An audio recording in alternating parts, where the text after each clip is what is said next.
Le péché originel, bien entendu, est de nature sexuelle, hein. C'est-à-dire que, avant toute chose, Adam et Ève, comme vous le dit le texte, ils se retrouvèrent nus et ils eurent honte, hein. Bon, alors que quand on vient au monde, on vient nu et franchement, on n'en a pas spécialement honte.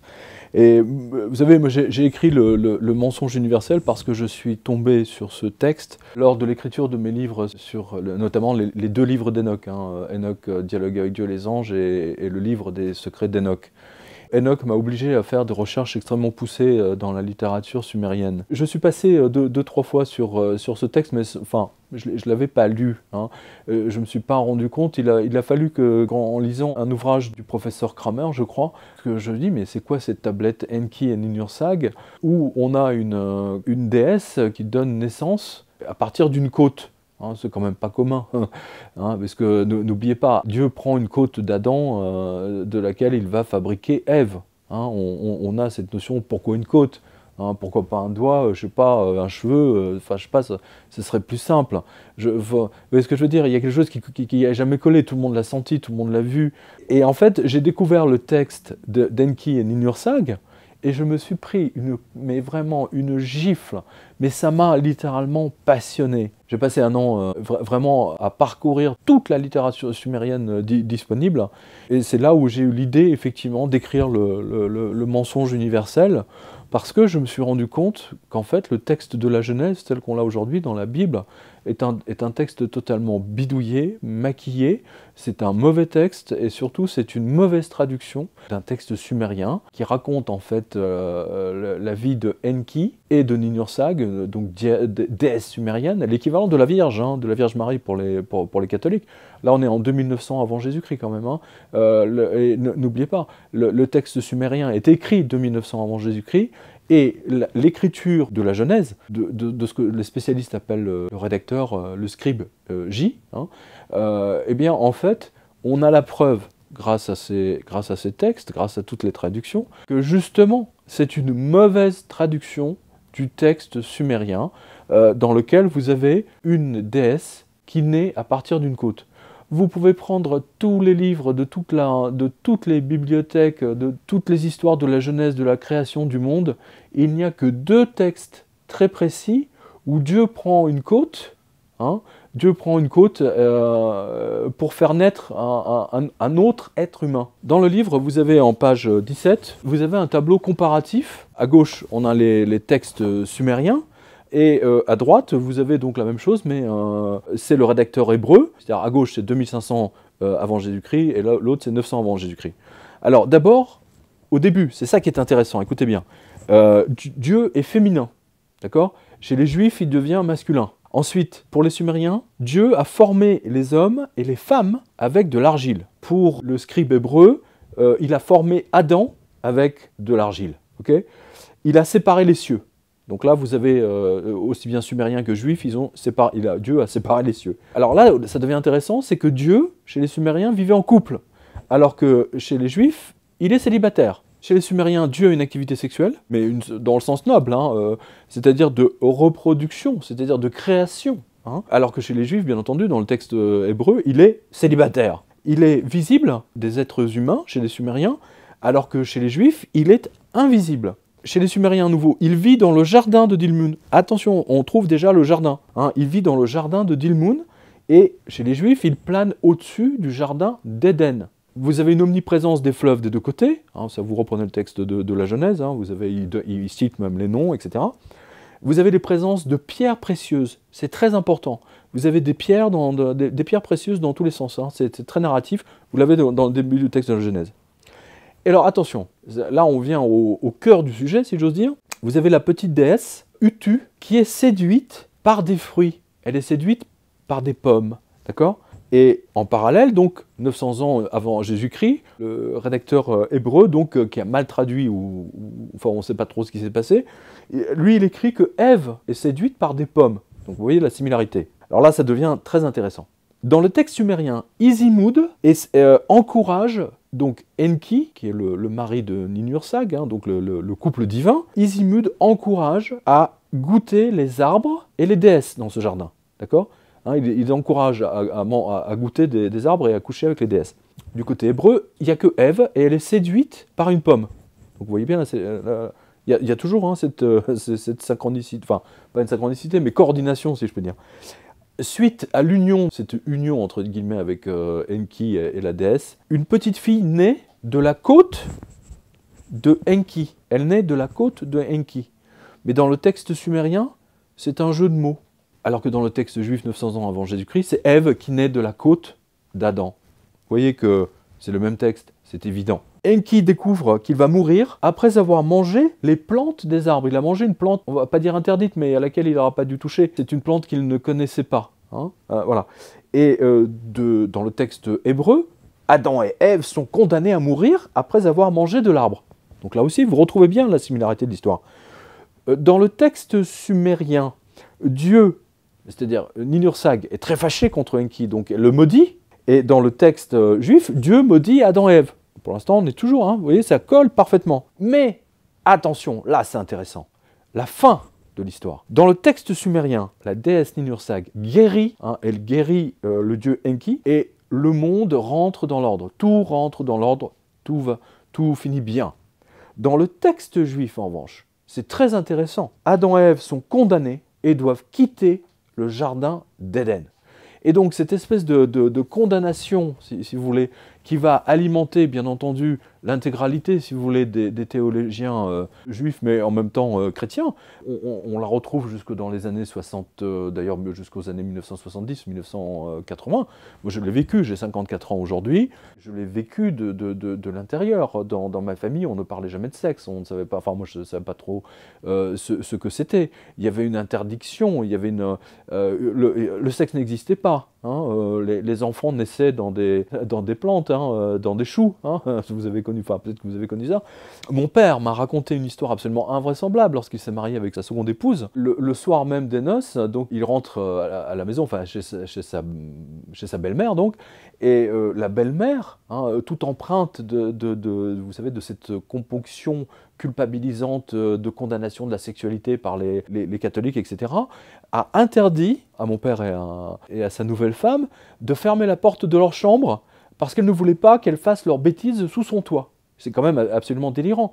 Pendant très longtemps, il y a de très très bons films, notamment je pense, c'est un film qui se passe au Nouveau-Mexique, dans le 19e siècle, et on voit que les femmes étaient obligées de mettre une sorte de... pour dormir, hein, avec leur mari, elles étaient obligées de mettre une robe avec juste une ouverture au niveau du sexe, hein, pour que l'homme ne voit jamais sa femme nue, hein, parce que la Bible l'interdit. Et je montre dans ce livre, et là j'encourage, mais vraiment, lisez-le, parce que là c'est une libération, pour moi c'est une libération l'écriture de ce livre. Parce qu'on vous a toujours dit que si vous avez une activité sexuelle, vous n'êtes pas digne de vous approcher de Dieu, vous n'êtes pas digne de prier, et tutti quanti. La femme était condamnée, la sexualité de la femme... Quand on a inventé l'accouchement sans douleur, vous avez tout un tas de gynécologues français qui sont même à l'Assemblée nationale, qui ont voulu faire voter des textes de loi pour que les femmes accouchent dans la douleur, parce que c'est marqué dans la Bible. Hein? En fait, c'est un texte mal traduit, c'est un texte qui a été réécrit par un scribe hébreu, qui manifestement avait un sérieux problème avec les femmes, qui devait même sans doute être impuissant, à mon humble avis, comme je le montre d'ailleurs hein, dans le livre, parce qu'on peut le voir à l'analyse des textes que le rédacteur fait passer des idées quand même extrêmement malsaines. Et justement, il y en a un qui va populariser ça, c'est Paul, hein, Saint Paul, qui va donner toute cette église misogyne, qui déteste les femmes. Je pense notamment, Saint Augustin nous a fait tout un truc, je ne me souviens même plus si c'était émasculé, simplement pour être encore plus proche de Dieu. J'ai mis en exergue quelque chose d'assez intéressant, c'est une citation de Saint Augustin. « Je veux me remettre en mémoire les souillures de mon passé et les infections charnelles de mon âme, non pas que je les aime, mais pour t'aimer, mon Dieu. La vérité me l'avait fait entendre de ta bouche, des eunuques amputés par un acte personnel à cause du royaume des cieux. » La sexualité de la femme a toujours été condamnée à cause de ce texte-là. Hein, que ce soit chez les juifs ou chez les... je me souviens, j'avais rencontré un médecin juif qui était très drôle et qui disait « Mais vous catholiques, vous vivez de la culpabilité permanente, mais nous, chez nous, c'est encore pire. »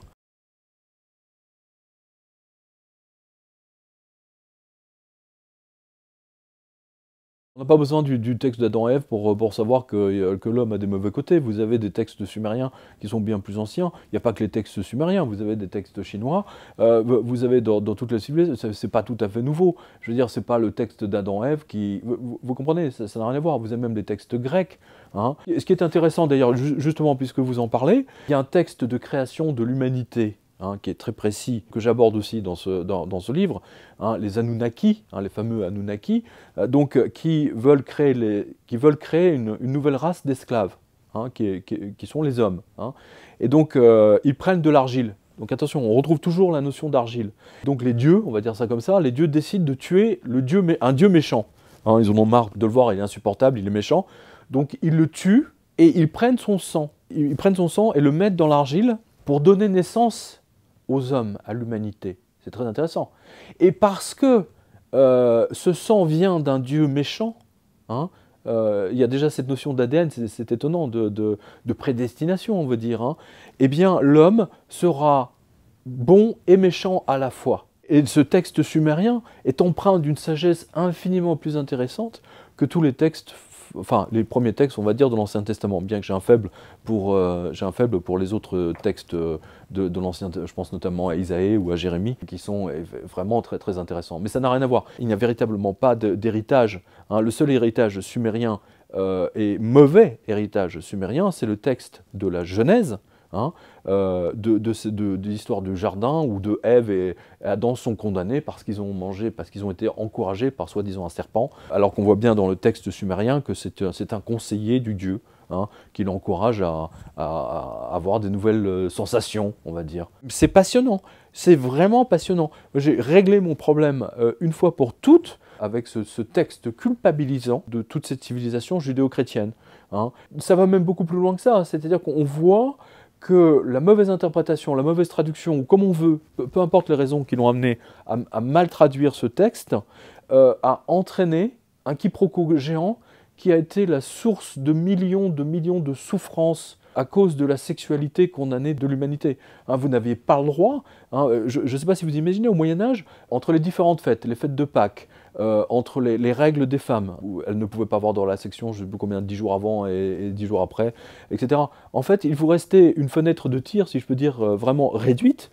Hein, vous pouvez faire l'amour à peu près avec votre épouse, peut-être 10 fois dans l'année. Hein, voilà. Tel était le programme établi par le Vatican au XIVe, XVe siècle. C'est effroyable. Hein. Quand vous pensez, si vous voulez, que la plupart de ces prêtres célibataires étaient... je ne vais pas dire homosexuels, mais comme le disait Andrew Greeley, qui était un prêtre de Chicago, je crois qu'il est même devenu cardinal, la plupart des prêtres aujourd'hui sont homosexuels. Hein, ceci explique cela. Hein. C'est une aberration, pour moi, c'est une aberration totale. Et tous ceux de ma génération, on va dire, je ne peux que les encourager à le lire parce que c'est un texte libérateur. Le texte de Enki et Ninursag est libérateur. C'est un texte vieux de quasiment 5000 ans. C'est une mémoire de l'humanité phénoménale.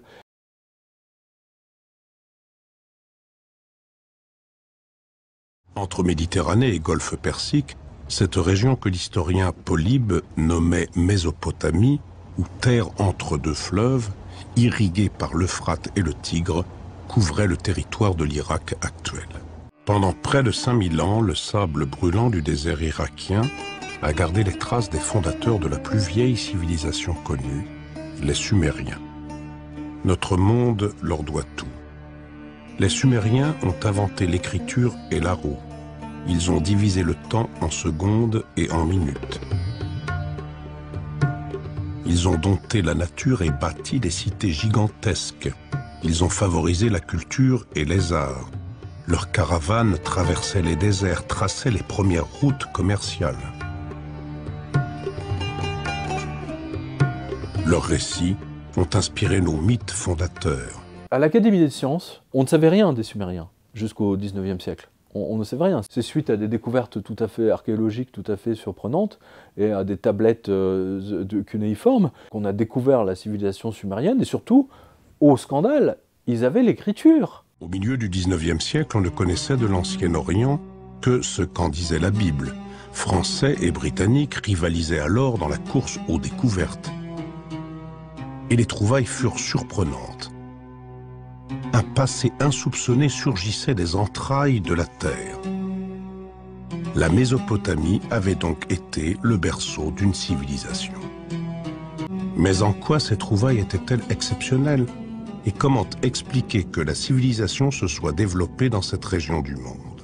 Ce qui est exceptionnel dans la découverte de la civilisation syro-mésopotamienne, qui ne se fait que depuis un siècle et demi, il faut bien en prendre conscience, ce qui était exceptionnel, c'est qu'on s'est aperçu progressivement qu'il s'agissait d'un monde extrêmement diversifié, extrêmement développé et qui, au fond, avait expérimenté déjà beaucoup de modes de vie, beaucoup d'expériences sociales dans un univers que nous ne connaissions pas.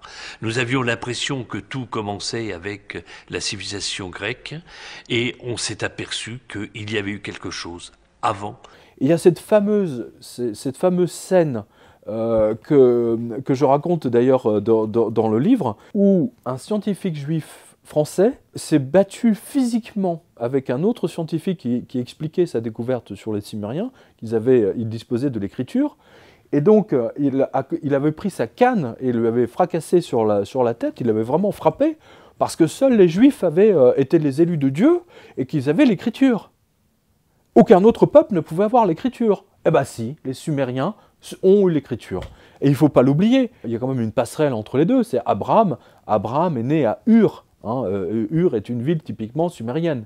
Il y a quand même un héritage. Donc à la base, il y a quelque chose de très très puissant derrière. C'est pour ça que quand je vois les Juifs qui se considèrent comme le peuple soi-disant élu, mais ce n'est pas eux qui sont le peuple élu, ce sont les Sumériens qui sont le peuple élu, puisqu'ils ont vraiment eu l'écriture.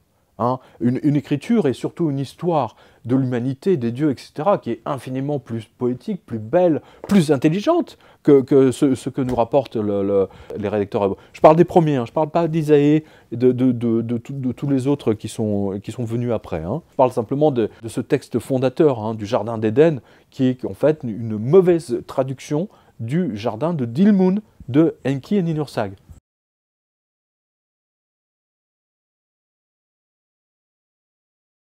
Il y a un tabou parce que, c'est ce que j'explique dans le livre, quand on a découvert Sumer, c'est-à-dire fin 19e, début, d'un seul coup, si vous voulez, on a découvert qu'il y avait tout un savoir de disponible et que là, on touche à des sujets extrêmement sensibles. Or, les grandes universités américaines, anglaises, etc., leur vie dépend des dons financiers de gens très riches, etc.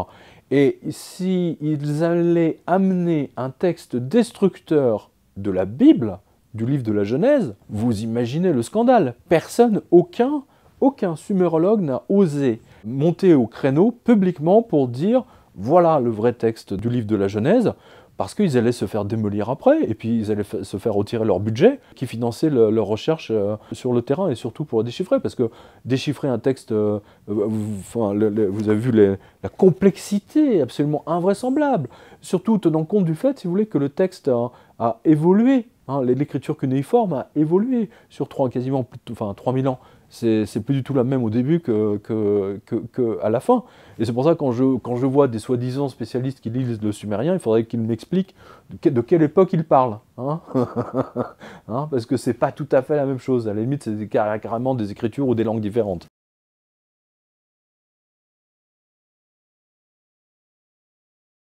Dans la mythologie sumérienne, on a un vrai problème, d'abord parce que les traducteurs français de ces textes étaient des prêtres. Et donc, tout ce qui ne les arrangeait pas, ils ont censuré. Le Vatican est au courant, c'est pertinemment, parce que c'est le père Henri de Genouillac, vous l'avez dans le livre quelque part, là, lorsqu'il a déchiffré le texte, a vu que c'était le vrai texte du Jardin d'Éden. Pensez-vous que le Vatican ait fait une communication en 1913 en disant « Attention, nous avons retrouvé le vrai texte du Jardin d'Éden.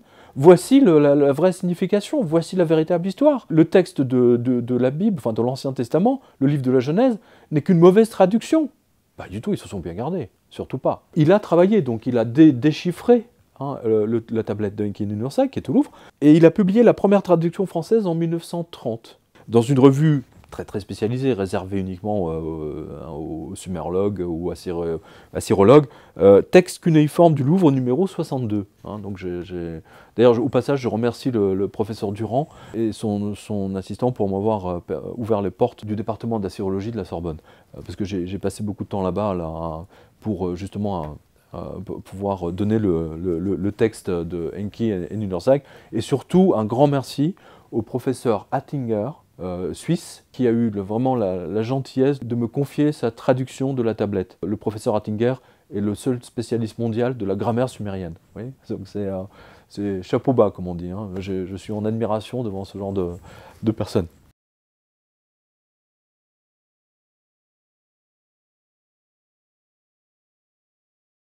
Le fait de donner le vrai texte du Jardin d'Éden, vous leur apportez un savoir, et vous les empêchez de se faire manipuler par la culpabilité, notamment sexuelle. D'accord ? Donc regardez bien l'histoire de l'Église. Au 15e, 16e siècle, il était hors de question que le peuple puisse, pendant la messe, qu'on puisse leur expliquer véritablement ce que disent les évangiles. Ils lisaient les textes en latin.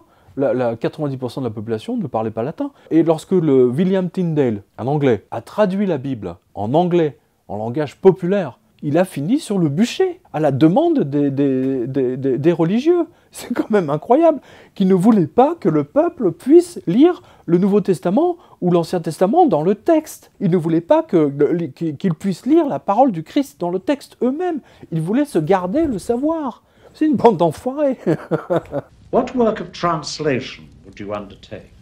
That of the Testament, Your Grace, from Greek to English. And for that you would require my patronage, my episcopal authority. Yes, Your Grace. I would wish that the Testament be read by everyone, and not by the clergy only. In time, perhaps. Vous avez un grand linguiste français, Sylvestre de Sacy, qui a d'ailleurs fait une très belle traduction de la Bible, qui a failli se retrouver en prison. D'ailleurs, je me souviens, il me semble d'ailleurs qu'il a été jeté quelques jours en prison, simplement parce qu'il avait traduit la Bible en français. Est-ce que vous vous rendez compte? Alors ne soyez pas étonnés que le Vatican se garde ça sous le coude, et que surtout Oxford et tous les grands spécialistes se gardent bien de monter au créneau. Regardez, vous avez les 4 grands. Vous avez Stephen Langdon, le mec, un génie. Il a été le premier à traduire Enki et Ninhursag. Hein. Il est docteur en assyrologie à Columbia en 1904. Et 3 ans d'études avec le père Schell, qui est un prêtre français, et le professeur Thureau d'Angin. Vous avez ensuite le père dominicain. Quand je vous parlais de prêtre, hein, le père dominicain Vincent Schell, il a été le premier sumérologue français et homme d'église à reconnaître le plagiat de Enki et Ninhursag. Vous vous rendez compte? Ensuite, beaucoup de notre époque, on a le grand Samuel Noah Kramer. Hein, c'est lui qui a le plus insisté sur les parallèles absolument évidents entre Enki et Ninhursag et le livre de la Genèse. Il a écrit également deux livres que je recommande après la lecture de celui-ci, parce que ça vous permet d'approfondir justement votre connaissance, éventuellement votre connaissance. C'est L'histoire commence à Sumer, et avec Jean Bottero, lorsque les dieux faisaient l'homme. Alors, vous voyez, le problème avec Jean Bottero, si vous voulez, c'est qu'il me semble que c'était un dominicain, ou qu'il a voulu devenir prêtre, ou moine, je ne sais plus. Et donc, quand vous lisez Bottero, il se garde bien de montrer que le livre de la Genèse est un plagiat de Enki et Ninhursag. Parce que ça remet en cause l'intégralité, si vous voulez, c'est tout l'édifice théologique qui s'effondre. Hein. Et ce qui est intéressant d'ailleurs, c'est que la parole du Christ en ressort grandie dans cette affaire. Hein. C'est-à-dire qu'en fait, d'un seul, tout ce qui est livre de Genèse, vous le mettez à la poubelle, vous pouvez déchirer les pages, direct. Et le livre le Nouveau Testament, en fait, reste, effectivement, on sort, mais alors là, orné de diamants, quoi. C'est merveilleux. Alors, je vais vous lire très brièvement le synopsis très précis du livre Enki et Ninhursag que le rédacteur de la Genèse a soit plagié, soit mal traduit, peu importe, enfin, il a bien bidouillé. Voilà. Le narrateur, donc l'auteur du texte, décrit Dilmun et plusieurs villes de Sumer qui sont toutes splendides et immaculées, mais elles ne sont pas finies, elles sont inachevées. Ensuite, l'auteur pose un repère temporel. L'histoire se passe après que Enki, c'est le dieu des eaux, se soit allongé près de sa déesse Nintsikila, qui est en fait qui désigne en fait Ninhursag. Donc le dieu et la déesse s'apprêtaient à faire l'amour. Et ensuite, il décrit un monde où rien n'existait encore, et il explique que la déesse a reçu la ville de Dilmun en cadeau. Mais elle ne sait pas quoi en faire, parce qu'à Dilmun, il n'y a pas d'eau. Voilà. Et donc il y a un petit passage où il est décrit ce que Dilmun doit recevoir comme eau, hein, c'est très important, et il ajoute une précision géographique qui est symbolisée par une maison au bord d'un quai. Voilà. Ensuite, il y a des paysans, enfin des humains qui doivent donner des cadeaux à Dilmun, et le narrateur nous explique que Dilmun est vraiment très agréable à vivre. C'est comme le jardin d'Éden en fait, hein, c'est vraiment ça. Voilà. Alors, là on arrive aux choses sérieuses. Enki, donc le dieu des œufs, se tourne vers sa déesse, Ninursag, et tout excité, notez-le bien, donc c'est une façon donc en érection, il arrose le pays d'eau et de verdure avec son pénis. Ensuite, il fait l'amour avec elle dans le marais. Voilà. Donc vous voyez bien que la création du monde, exactement comme je le disais précédemment avec le dieu Ammon, hein, c'est une création avant tout sexuelle. Hein, c'est une création des dieux. Voilà.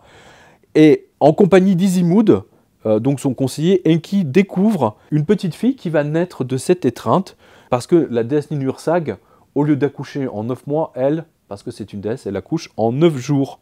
Et elle devient adulte aussi en 9 jours. Voilà, c'est important. Je vous garde la surprise pour le reste, parce que vous allez voir que c'est une histoire avant tout très sexuelle. Hein, et c'est amusant de voir que le livre de la Genèse, justement, va faire l'effet inverse, c'est-à-dire condamner la sexualité, rendre les gens coupables, etc. Interdire le sexe, interdit d'être nu, cacher ce sein que je ne saurais voir, et je vous en passe, c'est des meilleurs. Si vous discutez avec vos grands-parents, ils vous expliqueront que à leur époque, hein, il n'y avait pas de télé, que la sexualité c'était quelque chose d'extrêmement caché, et que la vue, hein, comme le raconte d'ailleurs l'écrivain allemand Goethe, hein, la vue d'une simple cheville, ça rendait les mecs complètement fous.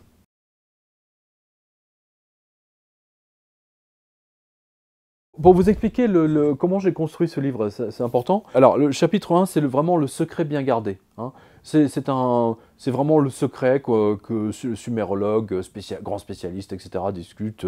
Vraiment, ils abordent ça entre eux. Alors, en page, donc le chapitre 2, c'est une tablette qui excite les exégètes, mais dont il ne faut surtout pas parler. Hein. Donc, c'est la tablette secrète, hein, à nouveau. En page 37, donc, vous avez le texte d'Enki et Ninursag, donc le véritable texte. Ensuite, en page 55, vous avez la traduction, la traduction donc universitaire, hein, très précise, du professeur Pascal Hattinger.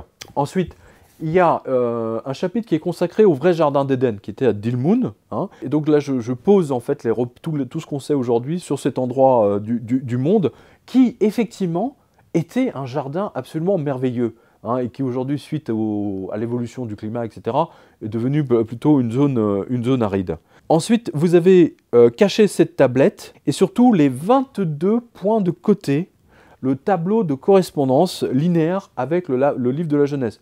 Vous ne pouvez pas y échapper, hein, et ça vous montre, ça vous prouve hein, que le texte d'Adam et Ève est une connerie sans nom. Voilà.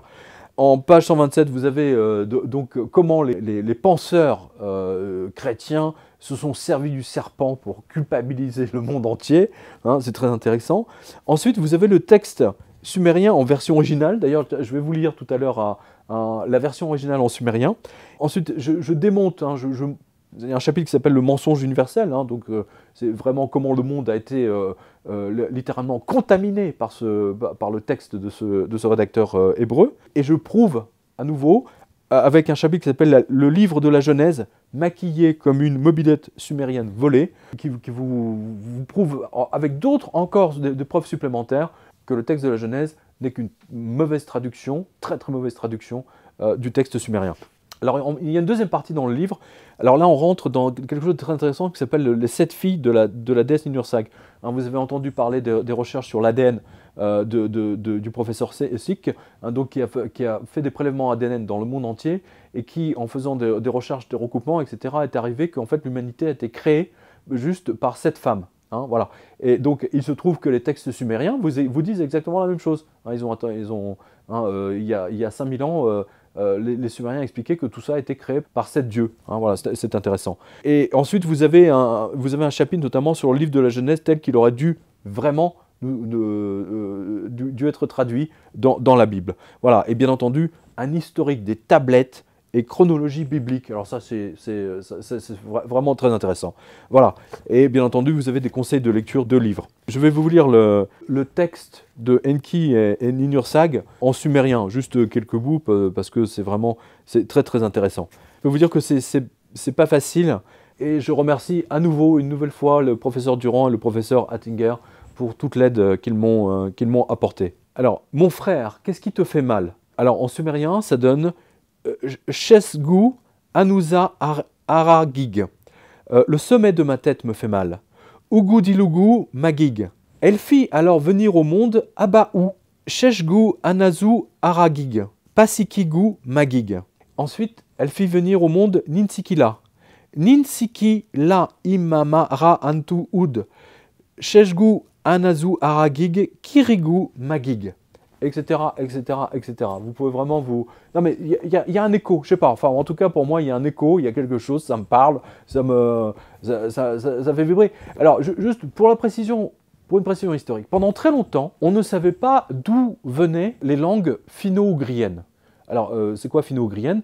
C'est le finnois, c'est le hongrois, le basque, hein, et il y a également une autre langue, je ne sais plus si c'est l'ukrainien ou l'estonien, enfin bref, donc c'est de petites régions quelque part, qui ont une base commune, qui constituent en fait les langues, on va dire, de famille hongroise, d'accord? Alors, ce qui est intéressant, c'est que mais vraiment c'est très récent, ça date d'il y a 5-8 ans, parce que moi je me souviens quand j'étais au Langso, il y avait le doyen de l'université de Budapest qui venait nous donner des cours et d'expliquer à l'époque, hein, ça ne me rajeunit pas, c'était en 79-80, qu'on ne savait pas, enfin ils ne savaient pas à l'époque d'où venait, de quelle région du globe venait le hongrois. Hein, voilà. Eh bien figurez-vous que c'est une découverte qui a été faite il n'y a pas très très longtemps, 7 ou 8 ans, eh bien figurez-vous que le sumérien d'il y a 5000 ans, eh bien figurez-vous que c'est le hongrois actuel. Incroyable. Et d'ailleurs, pour vous donner une idée, par exemple, Magyar Ország.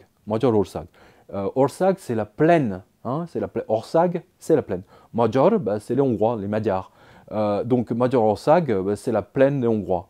Et si vous regardez bien, donc en sumérien, Ninursag, c'est la plaine aussi. Hein, c'est la plaine de Nin, de la déesse Nin. Et vous avez, enfin dans le livre, je vous donne tout un tas d'autres démonstrations qu'effectivement, le hongrois est un héritage très lointain de nos ancêtres, du berceau de l'humanité, de ces Sumériens absolument géniaux, qui nous ont légué une écriture incroyable, de beauté et d'une poésie, et surtout, eux n'avaient pas de culpabilité à propos du sexe. D'ailleurs, j'ai lu un livre très intéressant sur les chansons populaires sumériennes, qui a été fait par le professeur Kramer, et qui sont que des chansons à caractère sexuel. Hein. C'est justement des chants, si vous voulez, pour se reproduire, pour faire des enfants, et pour que la vie continue, et pour être heureux en famille. Hein. Voilà, grosso modo, en résumé, la philosophie du sumérien moyen, hein. Pas du français moyen, mais du sumérien moyen.